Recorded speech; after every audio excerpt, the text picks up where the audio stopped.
Hello friends, so let's continue in understanding our lesson electrochemistry. Now last time we have understood about the structure and working of Daniell cell, or we can say in another words galvanic cell or voltaic cell. Now let's recall friends.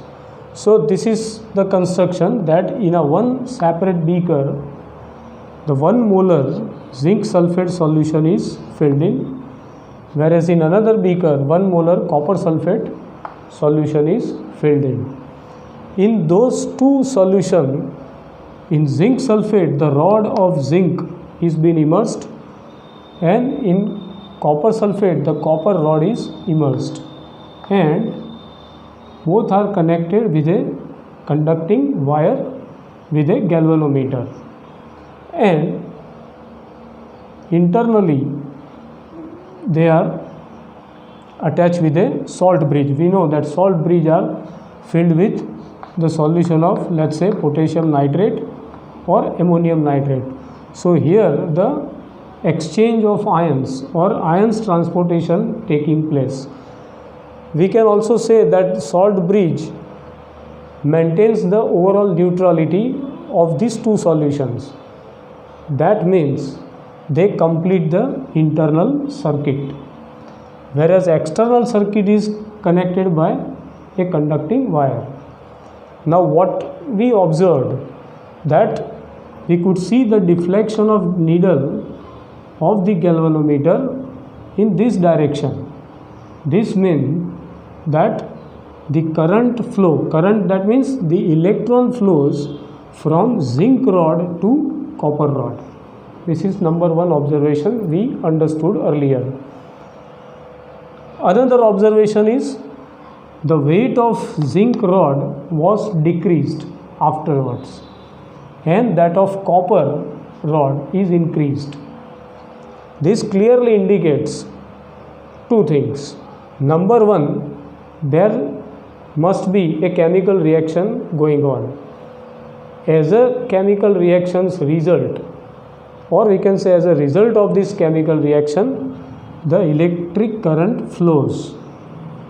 How we can understand this? Needle deflection clearly indicates that there is a presence of electric current in this circuit. This is nothing but a circuit.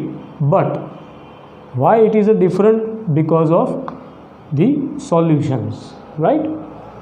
So current flows, weight decrease, weight increased. Clear? Okay, now another question should arise in our mind, that how a current flows. So the answer is simple. We understood that here zinc used to lose electrons, right?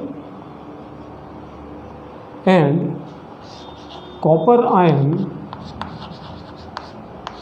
gain 2 electrons and become copper solid.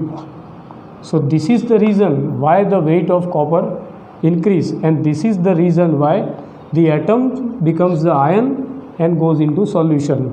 And here copper ion from solution goes to the rod and deposit there. Clear? So this we used to refer to as the oxidation, and this we refer to as the reduction reaction. So we can say that this is nothing but the redox reaction.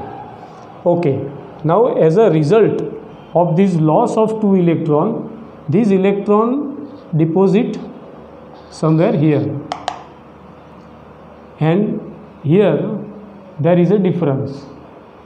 Why difference? Because here the charge is more and here charge is less. Now here which charge is dominating? That is negative charge. So this rod is dominating in sense, okay, the charge is more deposited here on this rod because of the electrons lost by zinc, right? So the difference in the charge now we refers to that, no, our classical definition of electric potential difference. Now potential, we know that potential is what? That the energy which possessed by the matter by the virtue of its position, classical definition. Here these are the charged particle gathered at one place in simple terms for understanding purpose. So there will be a difference created, and we know always that the flow from high to low always occurs. तो ये flow कहाँ जाएगा? तो high यहाँ पर है, लो यहाँ पर है. So these electron travel through this conducting wire, come to the copper rod, and here copper ion gain those two electron and becomes copper atom. So why? The weight of copper increase. So that means the potential difference is created, and because of potential difference the electron flows from zinc rod to copper rod. So here zinc rod becomes negatively charged and copper rod becomes positively charged. Clear? So we used to say this word, that is anode and cathode. Even I have mentioned here also, the negatively charged electrode is anode and positively charged is cathode. Clear? So that difference is calculated as 1.1 voltage. ये जो difference है, potential difference in दोनों cell के बीच में, अब हम उसको sales कह सकते हैं. तो ये क्या हो गया? एक हाफ सेल हुआ और ये भी एक हाफ सेल हुआ, राइट? ये हाफ, इसको जोड़ा किसने? तो सॉल्ट ब्रिज ने. And because of this connection the current flows, and we can say now that the chemical energy converted into electric energy. Clear? So this difference is found to be 1.1 voltage. तो ये जो cell था उसका जो potential calculate किया गया वो 1.1 voltage निकला. अब ये रिएक्शन हमेशा नहीं चलेगा, धीरे धीरे इसका पोटेंशियल कम होता जाएगा. क्यों? क्योंकि ये कंटिन्यूस इलेक्ट्रॉन जाएंगे, आयंस यहाँ जाएंगे, तो एक समय आएगा जब ये पोटेंशियल ज़ीरो हो जाएगा. मीन्स ज़ीरो क्यों होगा?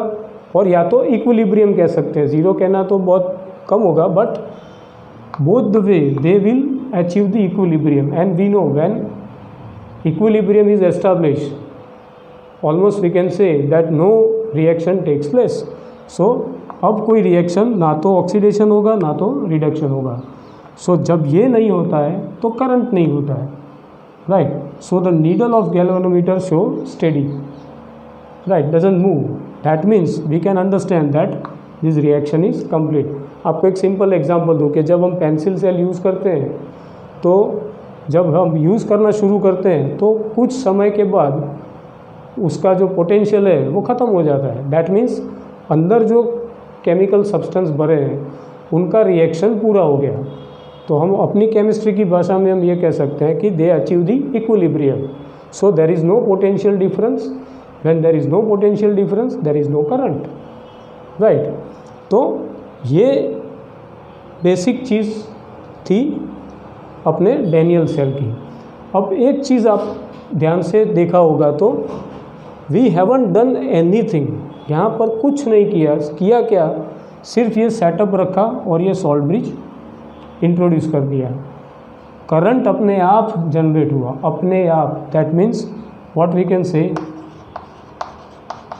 Spontaneous. So this reaction is a spontaneous reaction. बराबर ध्यान रखना दोस्तों कि ये जो डैनियल सेल है वो किस पर काम करेगा? वो स्पॉन्टेनियस रिएक्शन है, स्पॉन्टेनिटी है. तब हमने तो कुछ नहीं किया, सिर्फ ये सेटअप कर दिया, right? And we have observe. Clear? So this is a classical example of a spontaneous reaction.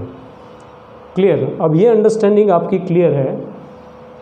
अब समझते हैं ये केस को।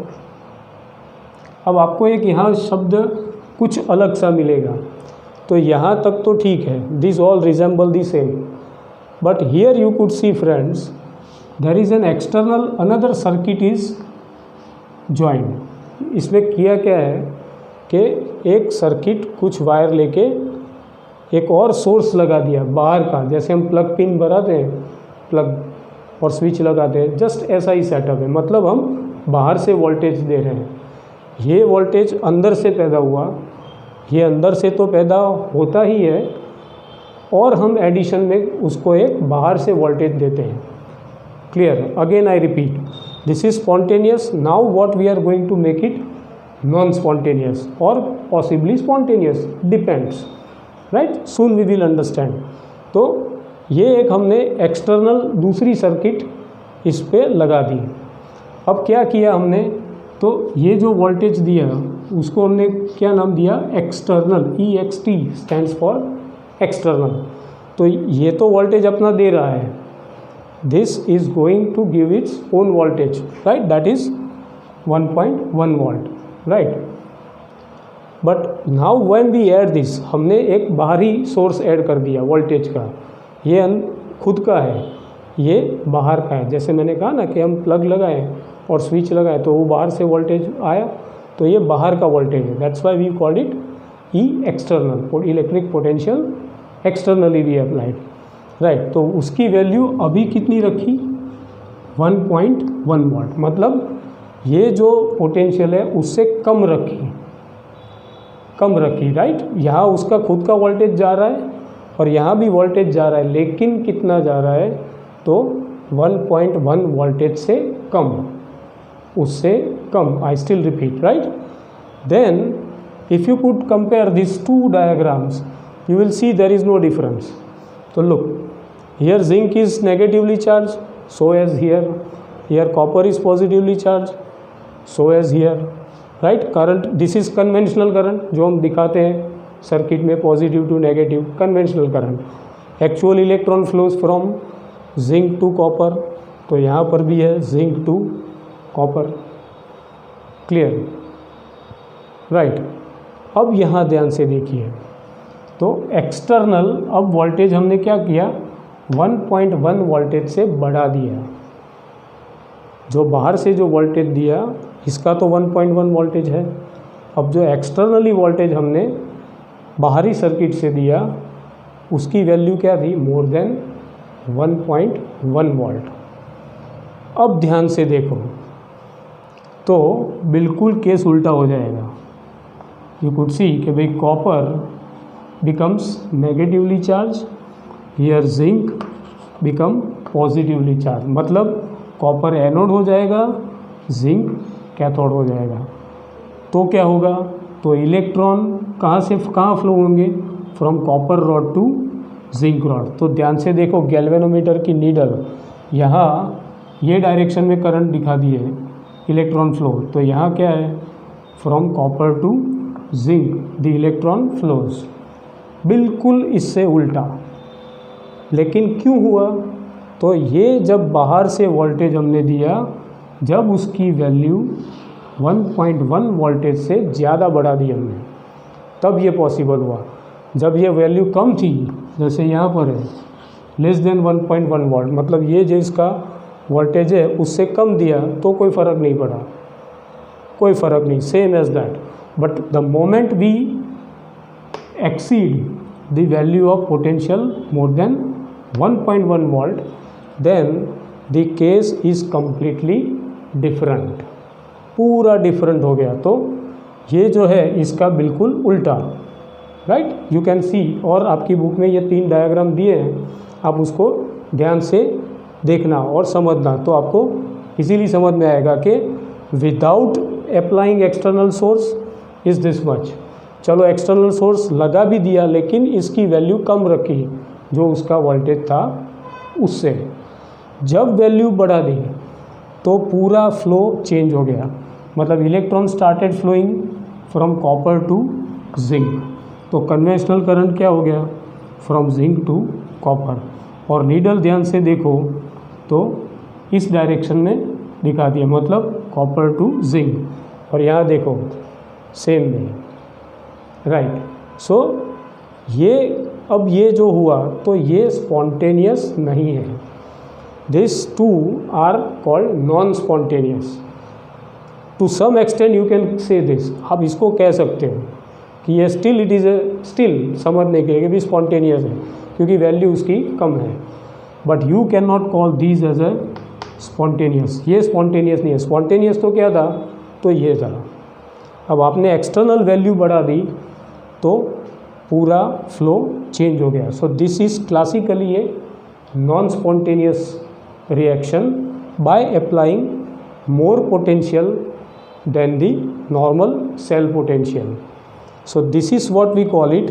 This cell is now no more a electrochemical cell.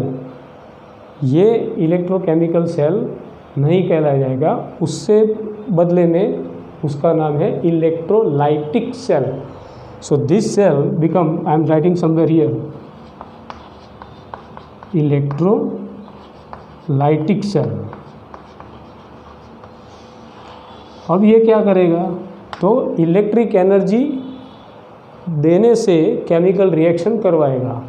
यहाँ क्या होता था, केमिकल एनर्जी से इलेक्ट्रिक एनर्जी, और यहाँ क्या हुआ, इलेक्ट्रिक एनर्जी से केमिकल. यहाँ केमिकल से इलेक्ट्रिकल, यहाँ इलेक्ट्रिकल से केमिकल. क्यों? Because of this voltage more than 1.1 volt. This is the reason. Clear? So we shall understand in more detail, but these are two. Okay, अब एक third चीज़ रह गई. मानो ये कम है, ये ज़्यादा है, एग्जैक्टली 1.1 वोल्ट एक्सटर्नली आप दो. नाउ यू कैन इमेजिन क्या होगा. This is less than 1.1 volt, this is more than 1.1 volt, but if it is exactly 1.1 volt externally, then no reaction takes place. That means the system will achieve the equilibrium. अब जब equilibrium होगा तो कोई current नहीं flow करेगा, कोई current नहीं flow करेगा. That means this needle do not show the deflection. Electron कहीं से कहीं नहीं जाएंगे, all will be study, right. So dear friends, study this again and study this in addition. Clear? And whatever the doubts you have, please tell me. And one more thing I forget. Look, this experiment or whatever cell construction is taken at the room temperature and at 1 bar pressure and the 1 molar concentration. So this cell is called standard electrochemical cell. Standard. Why standard? Because 1 molar concentration, room temperature, that means 298 Kelvin, and 1 bar pressure. So this is called a standard electrochemical cell. Any one of this is changed, then it is called non-standard. इनमें से कोई एक change होगा तो उसका मतलब ये non standard है. Clear? So study friends them carefully, steadily, and I am sure you will understand this, right? Again, let me remind you, this is spontaneous, this is a non-spontaneous. Why? Applying external voltage. Thank you.